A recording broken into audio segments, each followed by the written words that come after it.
Para mim é muito importante isso. Curso à distância tem perdas, sim, como curso presencial também. Outra, quem pode ser aluno de curso à distância? E isso é aqui tem um elemento muito importante. A bibliografia mundial diz que o aluno de curso à distância preferencialmente é um aluno maduro. Não é um aluno de 18 a 24 anos. Porque exige um autocontrole, uma autodisciplina muito grande que, na situação de hoje, 18 a 24 anos, eu estou vendo a adolescência ainda. É adolescente que tem 18 a 24 anos, especialmente quem está estudando. Então,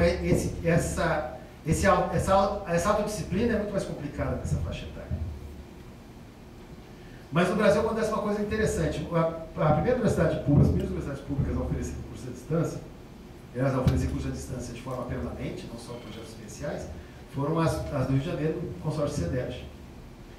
Primeira turma dos cursos à distância do CEDERJ, média de idade, 24 anos, que é mais ou menos a média dos concluintes do nosso curso de graduação. Terceira turma, 3 anos depois só, média de idade dos ingressantes, 18. Por quê? Porque a gente tem uma demanda reprimida em educação superior. Porque nas cidades onde existiam polos, não tem universidade, não tem faculdade. O primeiro pessoal que veio era o pessoal que queria ter feito o curso superior e não pôde fazer. Depois de um tempo, aquele pessoal que está agora iria ter que se mudar para o Rio de Janeiro, para Volta Redonda, para lugares maiores. Bom, eu posso fazer o curso que precisa sair de casa? Aí eu vou fazer. Isso, e esse é um dado importante. A nossa didática nos cursos à distância não pode ser baseada na experiência da Open University, que tem uma média de idade de 30 anos. Nossa didática nos cursos à distância tem que ser diferenciada. A nossa faixa etária é diferente. Depois a gente pega também um pessoal que está vivendo, que tem uma vivência cultural, etc., diferenciada. E que eu preciso lidar com isso. Bom, e aí a gente precisa construir uma política para isso, né? Compor necessidades e demandas. Nós temos necessidade de formar professores, de formar gente, de formar educação superior. Eu tenho Tadeu Penedos colocando que a gente tem que chegar lá nos 33% da população. Isso significa que a gente não tem... Agora, eu posso chegar numa determinada situação, vou pegar o estado do Pará. Eu tenho uma necessidade de formar gente no estado do Pará. Só que eu tenho cidades em que eu não tenho nem demanda, as pessoas não estão descobrindo que elas podem querer estudar. Eu tenho que trabalhar isso muito bem. Daqui a pouco eu começo a abrir polo em qualquer lugar e eu não tenho. Nós quando estávamos discutindo como é que a gente ia fazer um curso permanente à distância aqui na URGS, tinha essa colocação, bom, como é que a gente vai fazer com os polos? Porque quando eu abro um polo lá, numa cidade pequena, nosso ensaio lá com a música, né? Sobradinho, fazer o curso à distância em Sobradinho, né? O polo em Sobradinho, de música. A primeira turma vai encher, a segunda turma acho que vai encher, a terceira turma não tem mais ninguém na cidade para ser formado em música, só daqui a 5 anos. Então, como é que isso funciona? São questões importantes. As estratégias institucionais, como é que eu resolvo isso institucionalmente? Como é que eu resolvo em relação à carga horária do docente? Como é que eu resolvo em relação aos tutores, que é um problema sério, porque no Brasil não existe regulamentação. Quase nenhum país existe regulamentação sobre a questão do tutor. Perguntamos para o pessoal da Espanha como é que eles fazem para lidar com a questão do tutor. Eles dizem, a nossa sorte é que nós não temos uma legislação trabalhista tão pesada quanto a do Brasil. Porque o tutor tem que ser um contrato temporário, tem que ser, ele é professor, ele não é, quais são os limites disso, como é que eu lido com isso. E sequer tem tutor no nosso catálogo de ocupações do Brasil. E aqui a gente precisa trabalhar com isso.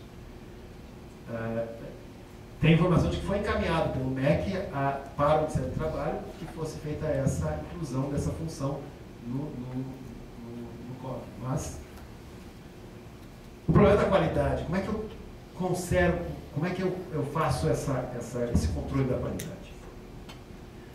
Como é que eu vou assegurar essa qualidade? Eu gosto dessa expressão, dessa palavra que é pouco usada no português, nos espanhóis usam muito esse asseguramento E até, capaz tem até aqui alguma que ficou asseguramento, eu fui lá no dicionário em português seria asseguração, mas é tão feia a palavra asseguração, mas, assegurar a qualidade. Eu tenho que conseguir parâmetros.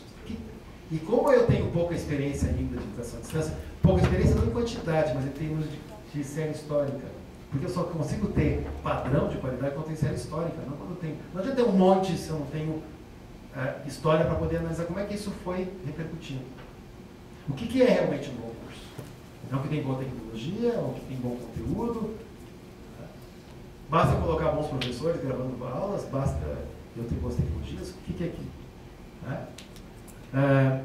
Eu tenho que criar barreiras ou tenho que exigir qualidade? Como é que é o limite entre uma coisa e outra? E são as coisas que a gente está discutindo no Conselho Nacional.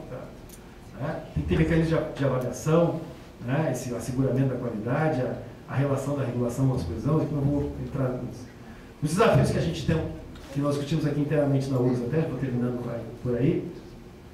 Nós temos algumas questões importantes de definição. O que são polos de educação à distância? O que o polo precisa ter? Como é que eu lido com... Nós chegamos à conclusão, inclusive, que a gente não tem que ter... não dá para ter o polo lá em São Luís que vai esgotar, eu tenho que ter o polo num lugar em que as pessoas vão ir até aquela cidade. Não dá para ficar mudando o polo toda hora. Porque se eu tiver cursos permanentes à distância, eu tenho que permitir que o aluno tranque matrícula, que o aluno seja reprovado e faça de novo, que ele siga as regras normais de um curso presencial, que é o que diz lá o decreto. Tem que ter... As bases são as mesmas. Eu tenho que lidar com os tutores. Como é que eu vou lidar com os tutores? Nós aqui na URGS temos uma situação muito privilegiada, porque a gente tem uma pós-graduação muito forte. Quando a gente diz nos meios, nas discussões entre as universidades, que a gente usa os nossos alunos de pós-graduação, de mestrado e doutorado como tutores, a gente diz, tá, tudo bem vocês, mas e quando eu tenho uma universidade que não tem pós-graduação naquela área? É complicado isso. A questão dos professores, o que define... Quem é o professor do curso à distância? É o autor do material instrucional? É aquele que coordena a disciplina? Ou quem entra em contato com os alunos? Quem é o professor? É uma discussão que não está completamente resolvida. Como é que se lida com o orçamento? As viagens, o material didático, o ambiente virtual de aprendizagem? Que tipo de tecnologia? Como é que a gente lida com a atualização de tecnologia? Isso é um problemão, né? Muda o Moodle. E aí como é que a gente vai lidar com o Moodle novo? E essas coisas... a vida acadêmica dos alunos, já falei um pouquinho, transferências, trancamentos, jubilamentos, etc., são coisas que precisa lidar numa dimensão diferente. Eu estou agora na situação de um aluno que é à distância, que não está todo o tempo aqui na universidade. E quais são as perspectivas, então, futuras? Na minha opinião, acho que tem algumas questões importantes. Em primeiro lugar, é tratar a EAD realmente como... como uma modalidade. É um modo de se fazer educação, não é uma outra educação. Agora, se é um modo, como usar bem esse modo? Esse aspecto é muito importante. E se é um modo de se fazer educação, aí vem todo o segundo ponto, que é a integração entre o presencial e a distância. Eu sou meio suspeito para dizer, mas eu acho que o caminho que a gente fez aqui na URGS é muito interessante. A gente tem hoje a URGS é das universidades federais uma das que tem menos oferta de cursos à distância.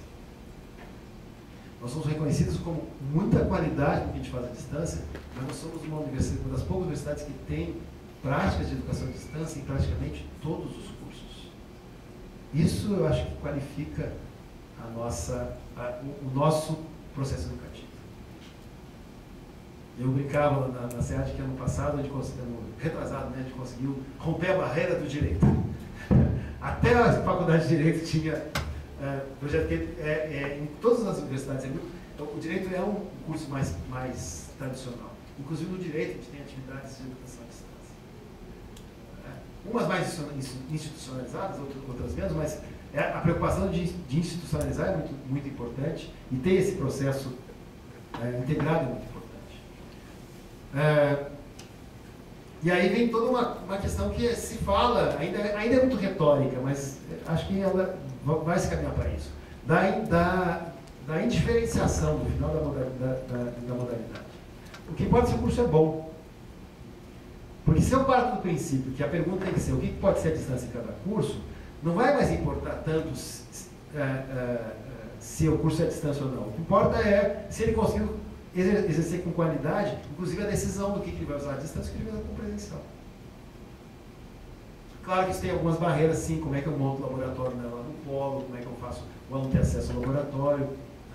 Bom, são questões importantes. Nossa discussão como é que o curso de pedagogia, que conseguimos, quer dizer, agora né, se avançou, que é ter aqui o campus do Vale como polo, para os alunos poderem vir para cá, fazer aqui as partes práticas. Porque a universidade está com tudo instalado.